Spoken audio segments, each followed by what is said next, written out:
My name is Pam Maercklein. I'm with the Texas Veterans Commission, and I'm here with...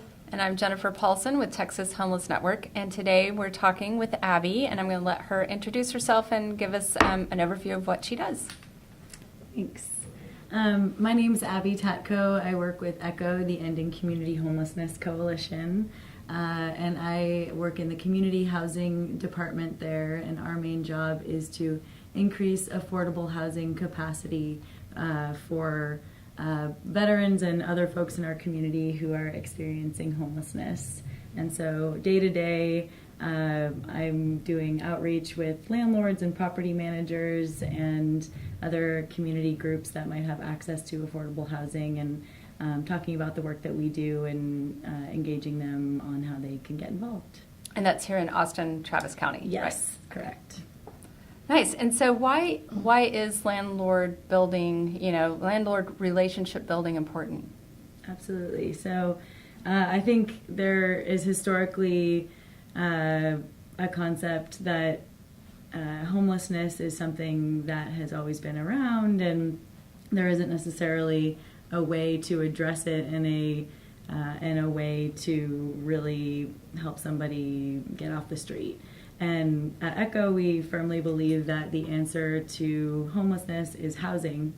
And, I think building relationships with landlords is a pretty obvious next step beyond, having our own housing. until the day where ECHO can build lots of apartment complexes and things like that. Building partnerships with landlords is the way to have access to that housing for the people that we serve. And how do you identify potential landlords that you might partner with? So more recently, it's very exciting. We have some new resources that have allowed us to expand our usual suspects pool because we're able to be creative with some of the financial resources that we have to allow us to diversify the areas of town that we're looking at. Of course, affordability is such a big piece of why homelessness exists in general. And so being able to reach out to landlords who not only have Class C properties that are naturally affordable because they are older and haven't been remodeled and things like that, we can now access some of the newer and healthier looking properties as well. Nice. And so that's been very exciting for us. So Class C means that how do they classify it? So it's more of a housing development term, I think. And so it really just, when I say that, I just mean an older property that, just because the market dictates that something newer is just going to cost more. And so historically, in our housing services community, we've tried to access more affordable things. Gotcha. Mm-hmm. Okay. So, landlords, are you talking about, so an apartment complex, is there a landlord for that person, or do you have to go to, who do you go to? Sure. So I've been known to go and reach out to anyone and everyone, and there is absolutely a reason why it's a full-time job. In my previous role, I worked with a program called Supportive Services for Veteran Families, where I was working directly with veterans and their families experiencing homelessness and advocating on their behalf specifically to landlords. Now, folks that we served did have sort of a slew of barriers to getting into housing, meaning that if they submitted a rental application, it wouldn't necessarily qualify under somebody's typical screening criteria. And so part of that was really accessing as many people who can make the decision, so the decision makers, and reaching out to them so that you can efficiently, the type of program that I worked with is called a rapid rehousing program. So inherently in that, we want to get people back into housing as quickly as possible. And so that took a lot of creativity and time. Sometimes we even do reach out on Craigslist because the person posting that has the ability to make that decision and make that call based on whatever advocacy you can accomplish. So I have my real estate license as wow. as a result of That's a good resource for it. you. It was one of the better decisions Wow. that I made, and I really got it because of that previous role, so that I could serve the folks that we work with more effectively and have that sort of vantage point of what are the responsibilities of a realtor, what is in their best interest. Obviously, they have the best interest of their clients, Right. and they have fiduciary responsibility to them, so they have to make sure that it's sound with people's investments. And so it's just been really great having that perspective, and it also opened a lot of doors for me to bet. give presentations at the Board of Realtors and have access to some of those other resources. Wow. So Talk about thinking outside the box. Yeah.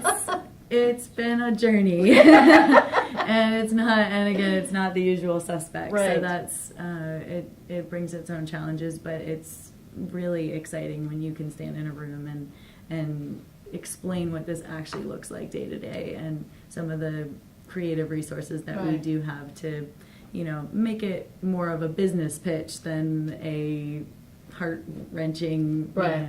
story that we're gonna try to tell. Because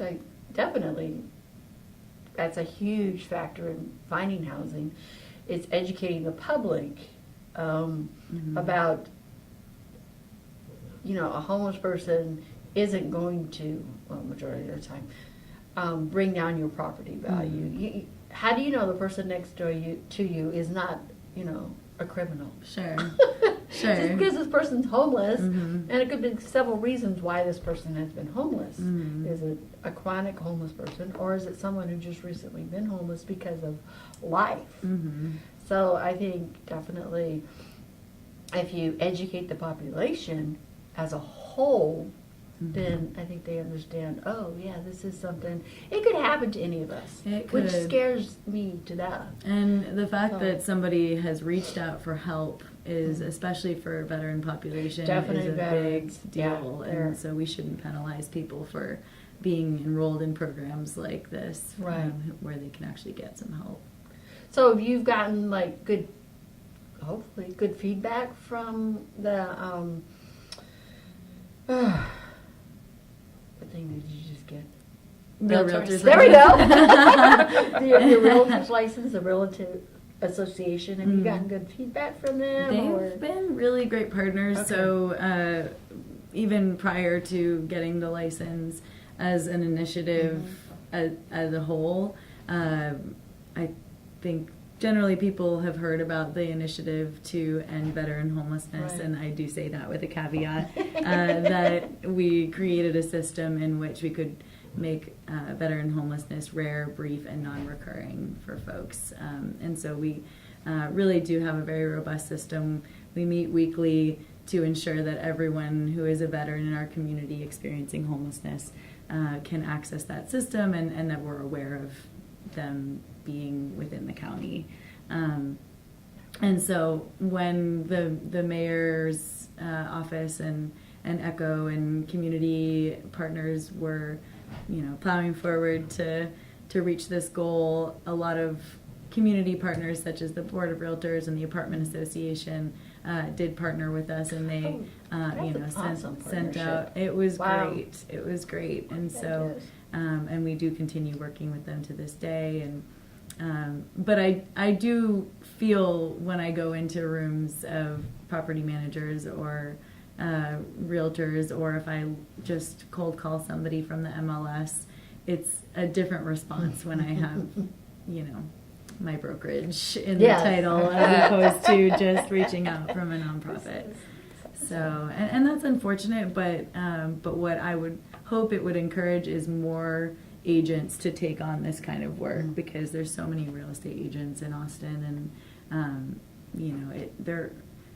the number of people experiencing homelessness in Austin is manageable enough to where if everybody kind of took that on, we could make a big dent. Wow, that's very interesting. Yeah. Very interesting thought.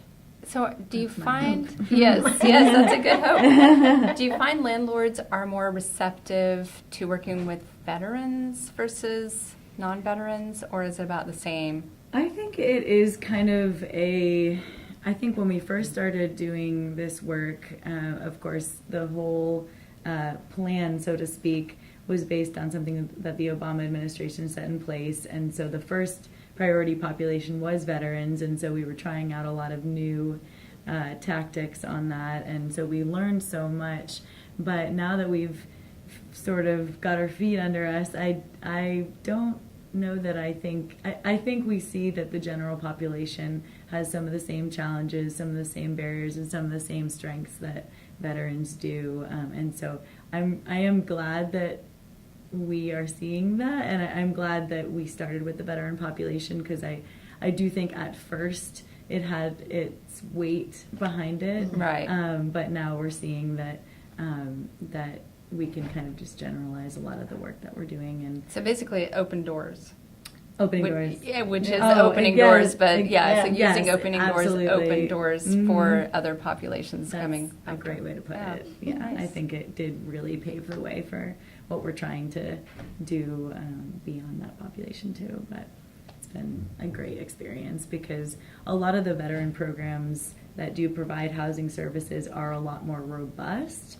And I'm honestly not sure if that's because the funding does come from the VA, as opposed to a lot of other programs that only come from HUD. I'm not really sure where that comes from, but the structure is, it allows for stability, or better chances at stability, I think. And so hopefully it can be a model for that. Right, that would Mhm. be ideal. Definitely. Yeah. So why would a landlord want to help? Because it's always what's in it for me Mhm. when you're trying to sell something to someone. Absolutely. Well, I've been told that I have a very get somebody's heartstrings approach to all of this, and Okay.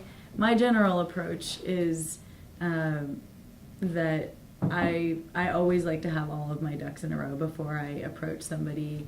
I like to have an answer to all of the questions that they're going to ask, Okay.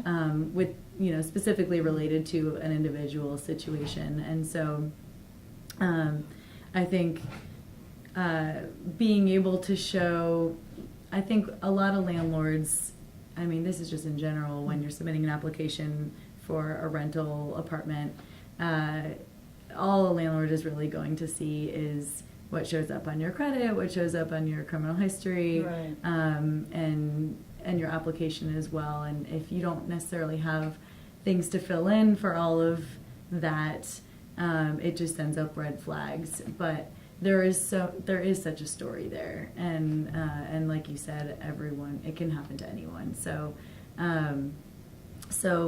why a landlord would want to help. That said, I think you do try to present it as a business opportunity. Granted, in our community, it's we do have over 95% occupancy in Right. rental housing, so they're not banging down the doors or anything like that to be involved. But I think if people are educated about how strong our system has become to address the needs of individuals, and responsiveness is such a big piece,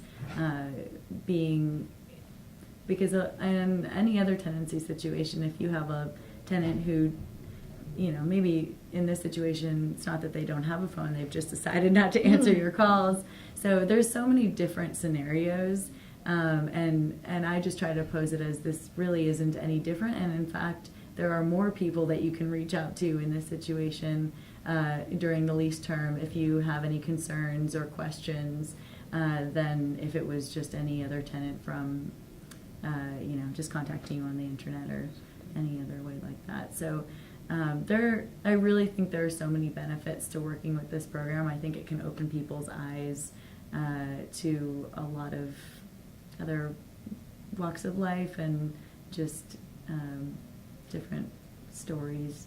So it's all business, but if you can fit a good story in there, I think people are willing to listen.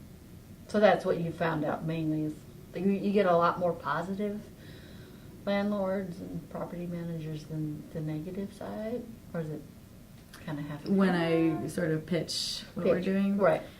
I think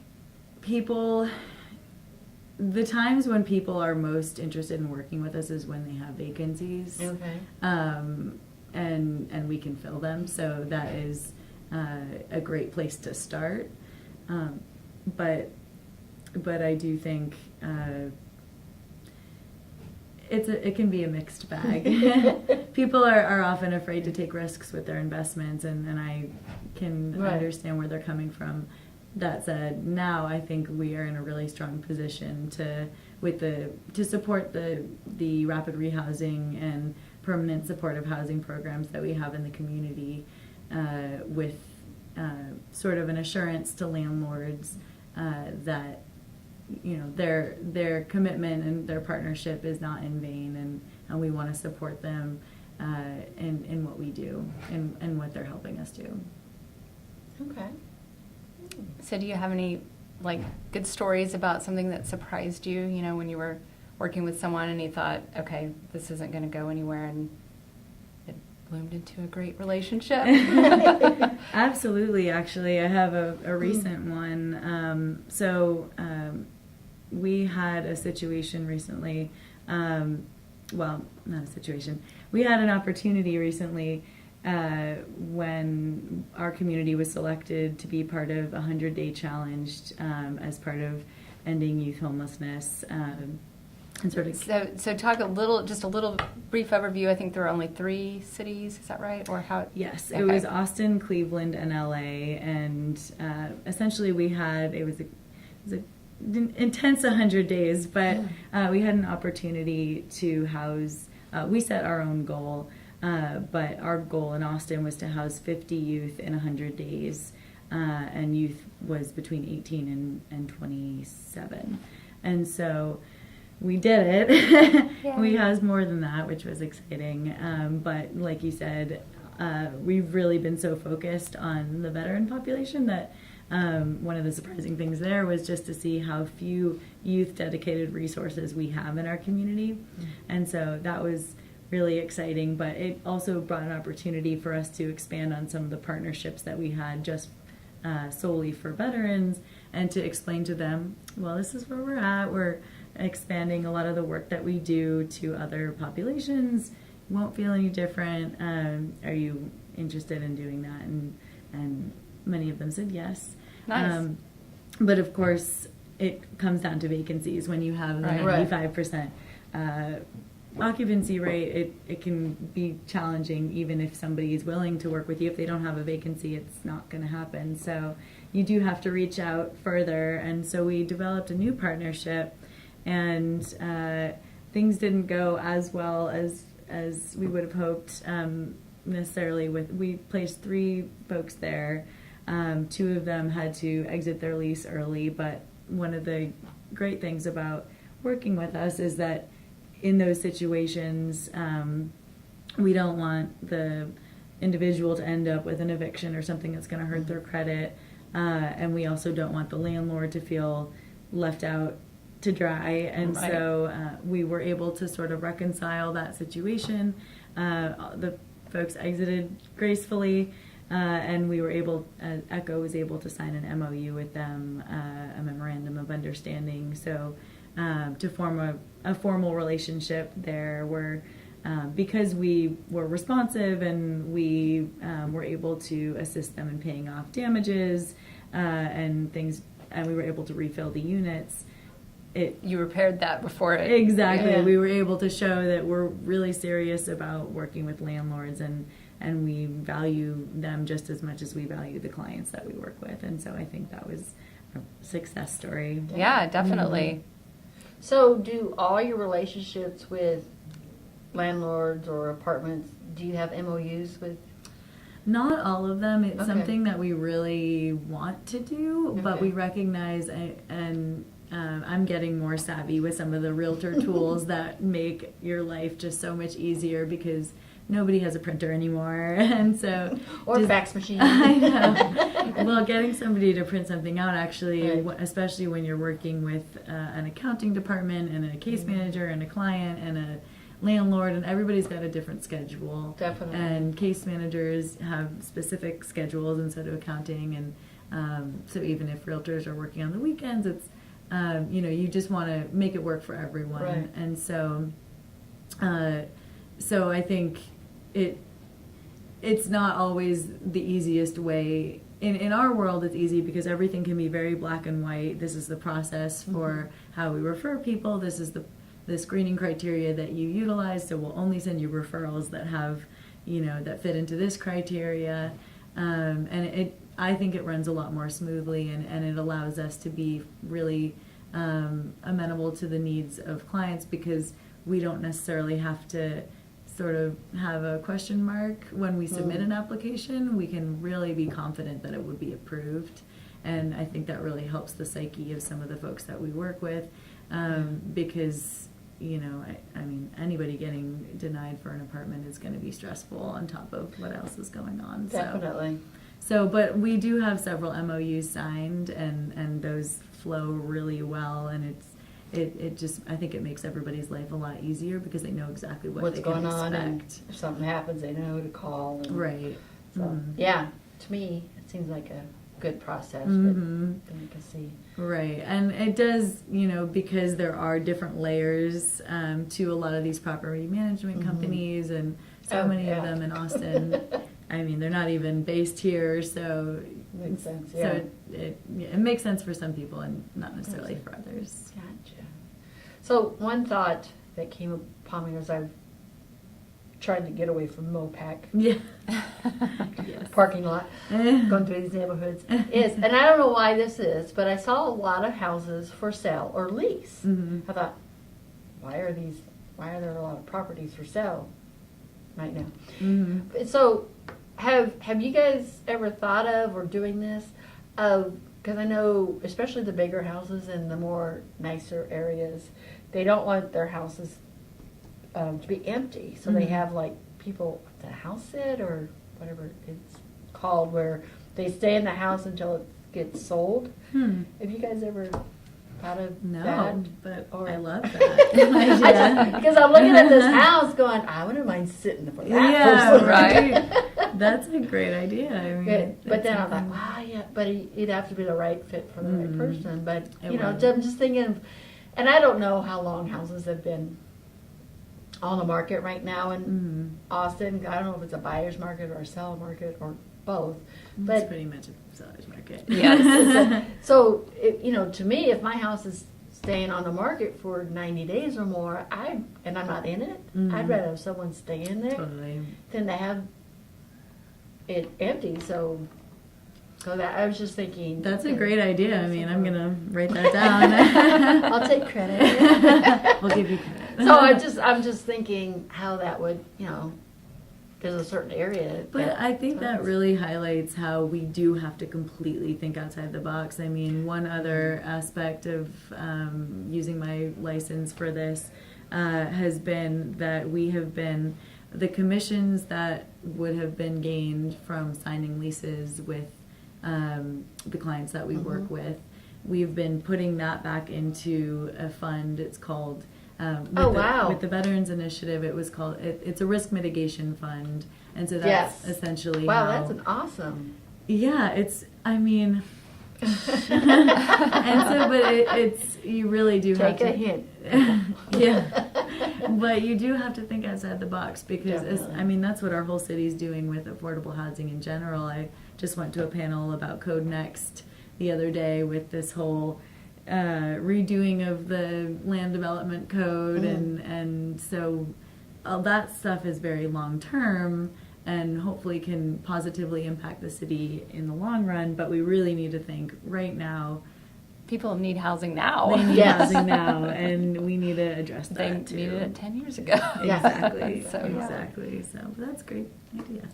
So I think you've answered all my questions. Yes. Are you good, Jennifer? Yeah. So Yeah. thank Abby. Thank you Definitely. very much. Appreciate it. And I'm available for more questions. Okay. So if someone wanted to get a hold of Echo. Mhm. We have a really robust website, www.austinecho.org. And that's where if you are experiencing homelessness, or if you are a service provider, or if you're a landlord, or a community member that wants to get involved, or any of the above, you can find out a lot of information on our website. And if you do run into somebody experiencing homelessness, you should definitely, the first point of entry into our system right now is really through a system called coordinated assessment or coordinated entry. And so there's the way to access that is either by going down to the Salvation Army or the Austin Resource Center for the Homeless, which is both of those are on Nietzsche Street. And or you can call the Echo hotline for that as well. And then Okay. if someone's watching this and they're in another community Mhm. and they want some ideas, then they could just contact you through Absolutely. the website, I'm Mhm. guessing. Absolutely, yes. Okay. My contact information on there. Great. All right. Well, we appreciate it. And thank Thank you so you. much. Thank you. And that'd be it for us for today. Thank you.